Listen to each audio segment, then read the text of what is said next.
Good morning, everyone. Today we have with us a special guest, Rajen Sheth, on All Things AI. And we're going to talk about this amazing startup which Rajan has started called Kyron Learning. He's the founder and CEO at Kyron Learning. Rajan, why don't we start with a little bit of introduction around what's Kyron Learning all about? I know you're still in an early stage startup and you're still building this product into MVP stage and it'll be available private beta in some time from now. But tell us a little bit more and give us a sneak peek in terms of what you're thinking at Chiron and how it's going to be revolutionary. Yeah, absolutely. Well, first of all, thank you for having me here. I really appreciate it. And I'll give you a little bit of context on this. Previous to Chiron, I was at Google for a very long time and worked on a lot of things that Google was doing in education as well as in AI.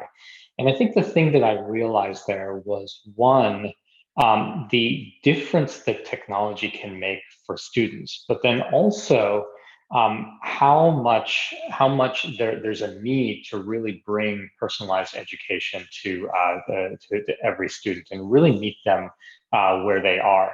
I also was seeing that a lot of the technologies that are now emerging have an enormous potential for impact over the course of the next 5 to 10 years in education. And so I decided to leave Google to really focus on that mission of how can we make it such that every student out there has access to great teaching? And how can we use some of the newest technologies to be able to do that? So Kyron Learning was founded mid-year last year.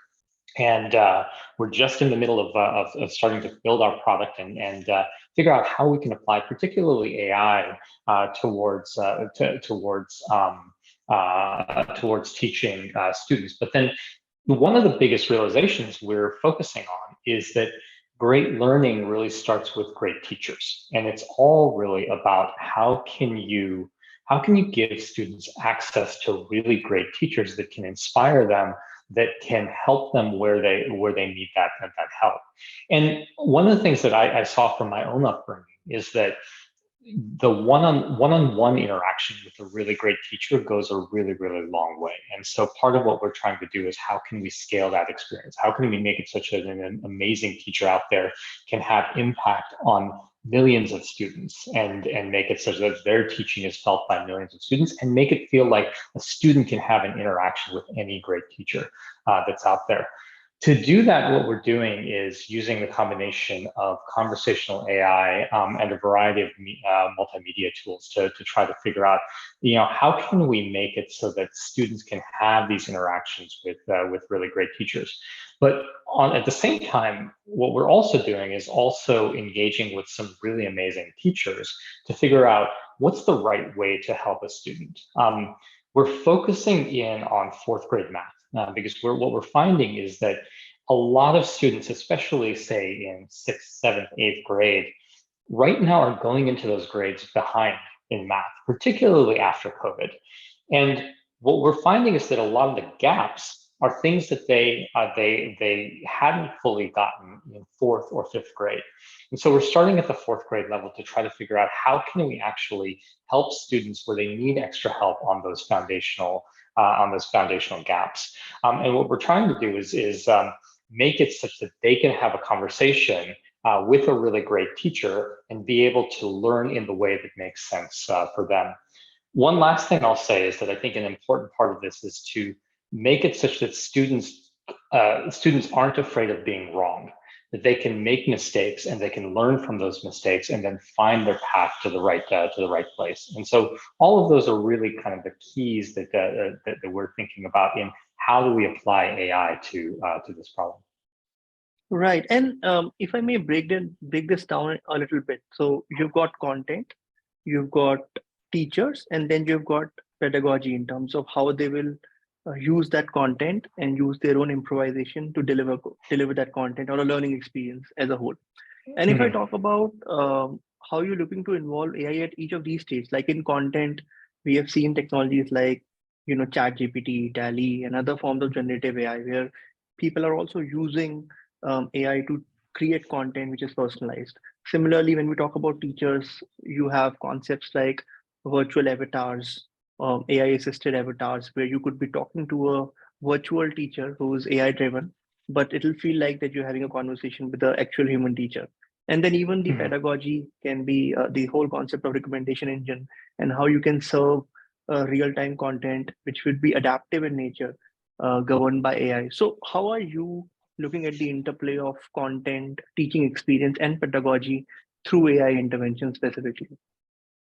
Yeah, great question. Well, the number one thing that we're looking to do is use AI to empower teachers. And what we want to make it is such that we have a platform by which a teacher can use their teaching skills, but be able to scale their teaching skills to many people out there. And so what we want to have ideally is that for every subject or for every lesson, you actually have multiple teachers to choose from, such that a student can find a teacher that matches them in terms of pedagogy, in terms of teaching style, in terms of background, in terms of language, lots of different things like that.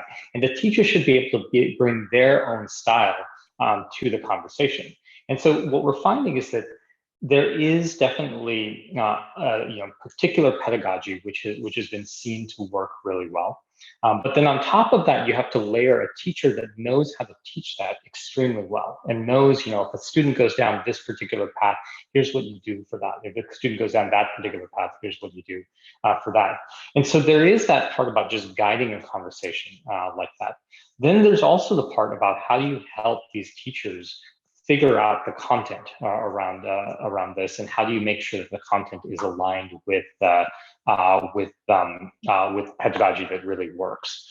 And I think that is, AI can be used for that. I think we're seeing a lot happening there to be able to generate content with AI.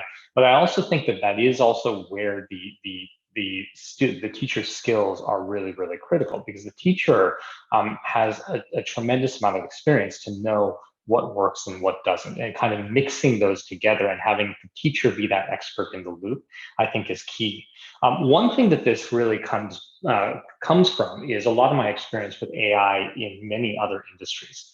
And what I was finding there is that in places where you have AI that goes directly to an end user, there's a lot of expectation there. You have to be really good with that. And especially in education, if you're telling a fourth grader the wrong thing or telling it to them in the wrong way, the damage can be vast for that. And so you have to be very good.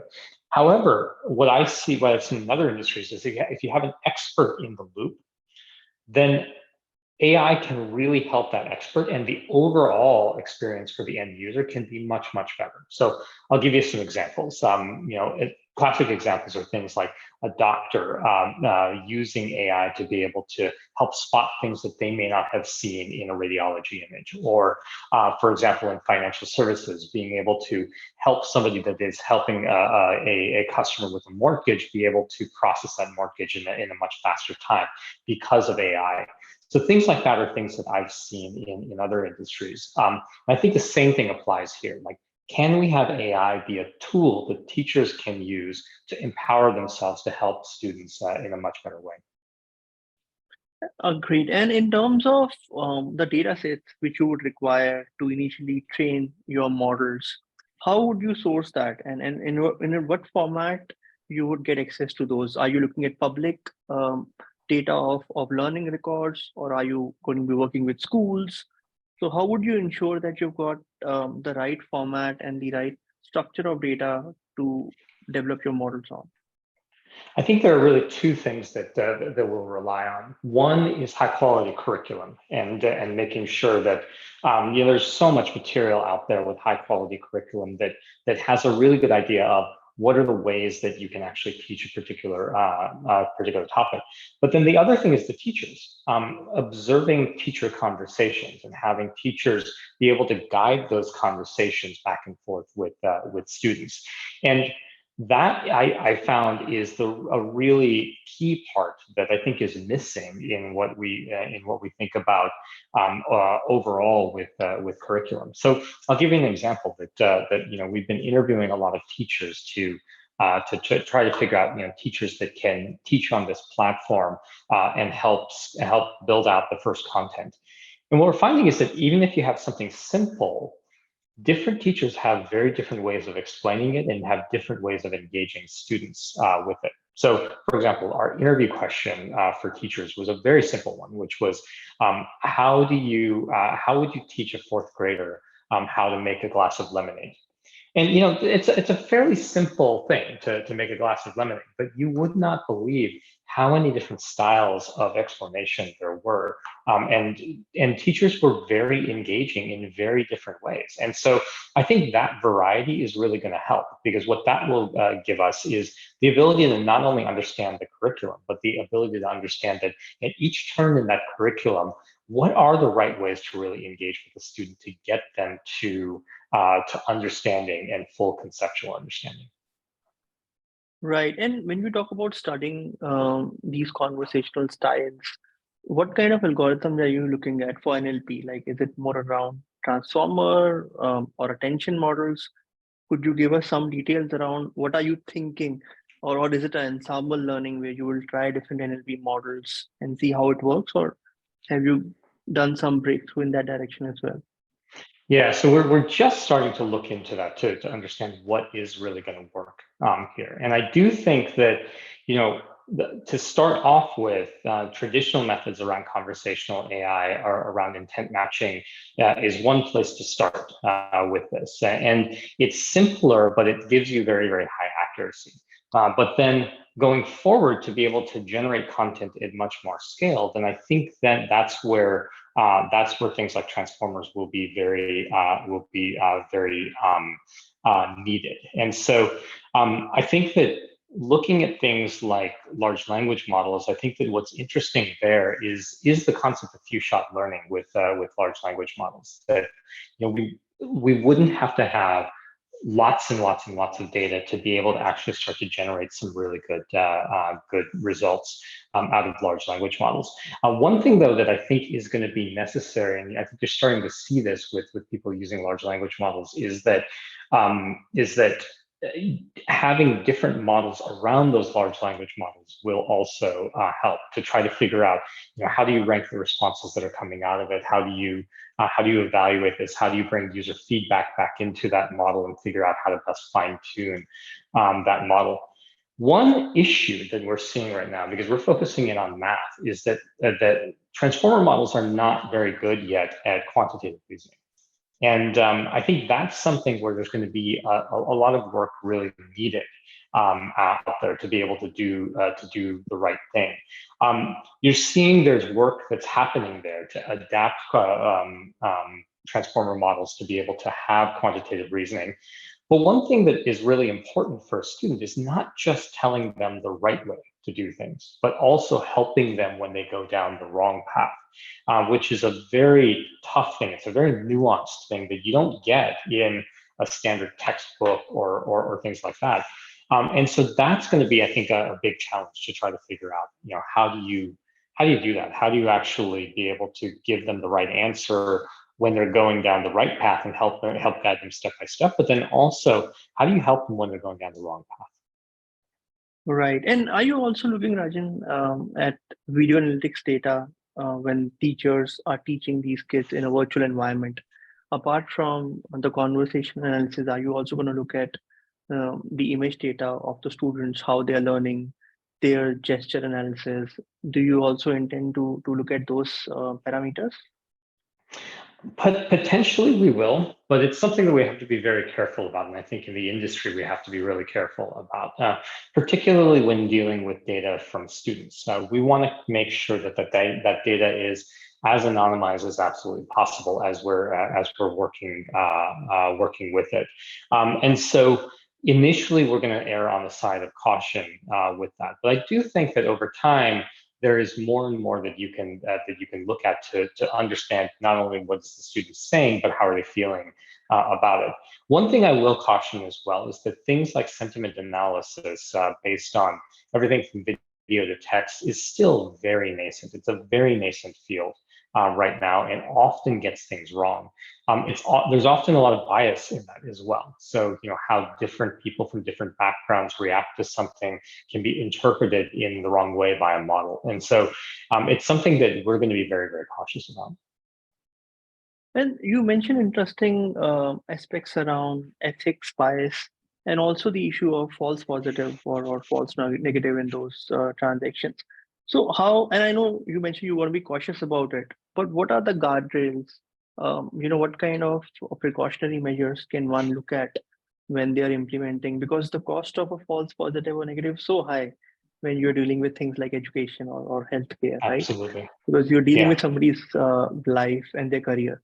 So what kind of guardrails does AI provide, or are you looking at it in a different way, or do you feel that just being cautious and wait and watch approach is the way to go right now? I think there are a few things that we're going to do for that. One is that you have to look at the data set that you put in and make sure that the data set is representative of the students that are going to be able to use the product. What I am finding is a lot of data sets are not representative, especially of students from under-resourced communities. And so what we're trying to do is figure out how do we actually make sure that this works really well for all different communities, particularly under-resourced communities. In our case, focusing here on the U.S. to begin with, and I think that that's one way to do this. This is something that I learned really, in a real solid way through Google. Many of the cases where we were applying AI to various different industry use cases, bias was a big issue, and then also ethics of trying to figure out, are you doing the right thing with AI? Are you helping the situation or hurting the situation with AI? Oftentimes, what I found is that there wasn't a clear cut, this is good AI or this is bad AI. 80% of the cases were all implementation dependent. It depends on if you implemented one way, it could be very harmful. If you implemented another way, it could be very, very beneficial. And so we're trying to take that same approach here about how do we implement this. The other big thing, though, as you point out, is the accuracy needs to be extremely good with this. And this is why, in particular, we're focusing on bringing an expert in the loop or a human in the loop in this case, the teacher. Because what we would want to do is that a teacher should be able to take a look at something and say, no, I would never say that kind of a thing going down this direction, or maybe I would say that going down this direction. And be able to help edit that. And I think that's going to be really crucial as well. As I mentioned earlier, this is how you're seeing AI start to get adopted in a lot of areas where accuracy is paramount. Just another simple example of that self-driving cars. We've been hoping for self-driving cars to be on the road for many, many years. I actually used to work on self-driving cars in the 1990s, and back then we thought, the technology is actually reasonably close. We had a car that drove across the U.S. all on its own at that point in time. But to your point, the accuracy has to be so high that in order for it to actually get used, you have to do a lot to perfect the technology. However, what you have seen is that in that intervening time period, things like adaptive cruise control, lane keeping, GPS, all of those technologies are now standard in many, many, many cars that are out there. And the reason that works is because, again, you have that human in the loop. You have the driver that's there that can help take the output of the AI and figure out what to do. And I think that's going to be a key part of figuring out how do you implement AI in education. Right. And one of the things I wonder, Rajan, is that, and I almost imagine that when you have a fully developed AI system or AI assisted teacher or a virtual AI solution which could deliver teaching, you would almost do a bit of an A/B testing, right? That you would have some sessions being done through AI and some through a regular teacher without any AI support. And Mm-hmm. when it comes to a point wherein you would have biases of human teachers as well in place, and at scale, imagine this, how would you, whom would you give preference to? A teacher taking a call versus AI giving a certain direction to the teacher, and they might be at loggerheads with each other. How do you, with time, because you would also want your AI to become more superior, but its EQ may not be the best. So how do you take those conscious calls at scale in microtransactions that who would you give precedence over in case of a conflict? Yeah, it's a great question. I think that it's a complex question to try to figure out what is the best thing to do, particularly if you're using a combination of people and AI for different parts of this. And this is something I think as we start to bring this out and start to try it, I think it's something we're gonna need to figure out kind of everything from two different teachers that teach something in a different teach the same thing in different ways, but they're both correct. But then also where different biases enter the system. So I don't think there is a really easy answer there about what to do. But I do think that one thing I think is true is that the expectations for an AI-based system is much higher. We need to be a lot more accurate, and then also mitigate bias as much as possible within the AI system, and then figure out how does this also then fit well in the classroom, as you're saying, when you may have different types of instruction that are happening on a particular topic.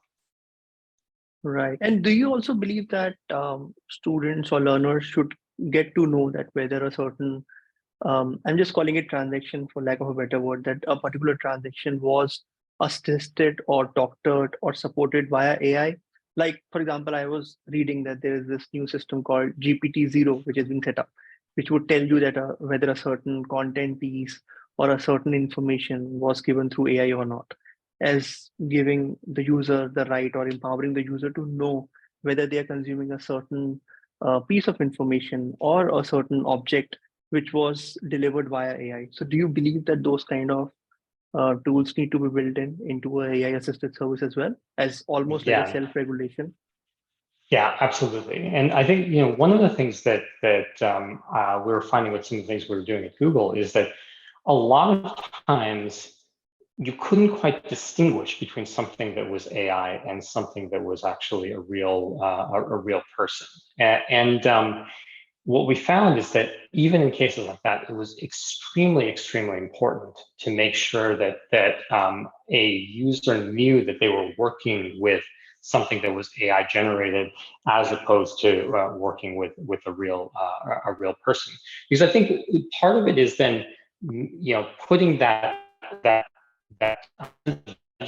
into each person's head, such that they know, okay, I'm dealing with a machine, and so I need to interpret the output of this and figure out, is that output something that I want to trust, as opposed to not. I think it's one thing that's really interesting that I'm seeing. I've been thinking about, as we see things like ChatGPT out there, why things like Google search have worked so well for so many years. And part of it is that not only do you get answers, but you get the context of the answer. And you as a person then need to judge, okay, is that answer correct or not? And I think that's what AI systems are going to have to get better at doing, which is, here's what I say, but I'm an AI system that's actually generating that answer, and here's how I'm coming up with that answer. Here's the reason and rationale behind it, such that people can figure out on their own what's the right way to think about that versus not. Right. Now we're almost out of time. I'm just going to ask you the last question. In terms of expectations from AI, I know generative AI was always on the cards for the last few years, but suddenly we have certain solutions like ChatGPT, DALI, and others, and we can almost sort of feel it tangible.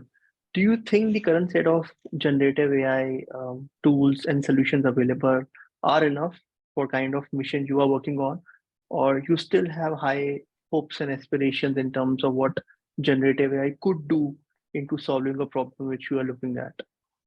Yeah, I do not think they're enough. I think we're just at the very beginning of things. I mean, if you look at what's coming out of a lot of the generative technologies right now, much of the time the answers are not accurate. A lot of the times you can't really tell where the answer came from, and then also it's handling different types of situations. So, for example, what I was mentioning, where trying to figure out what do you say when a student is going down the wrong path. Those are things that it's still not great at. And so I think it's incumbent upon us to figure out how do you use that foundational model as a tool that can be surrounded by other technologies, and whether that's other AI technologies or other user interfaces and people around it, such that you can take the output of that and make it useful. And I think that's going to be the key thing. Over time, those are going to get better and better and better and better. But I think there's a lot that we can do with them today if we have the right surrounding technologies around them. Yeah, thanks so much, Rajan, for sharing your vision and your experience with AI in your venture. We wish Kyron Learning the very best, and I'm sure once the prototype is available in private beta, we would love to even have a demo of the solution for our viewers. Thanks so much again, Rajan, for being with us today on All Things AI. Thank you. Great. Well,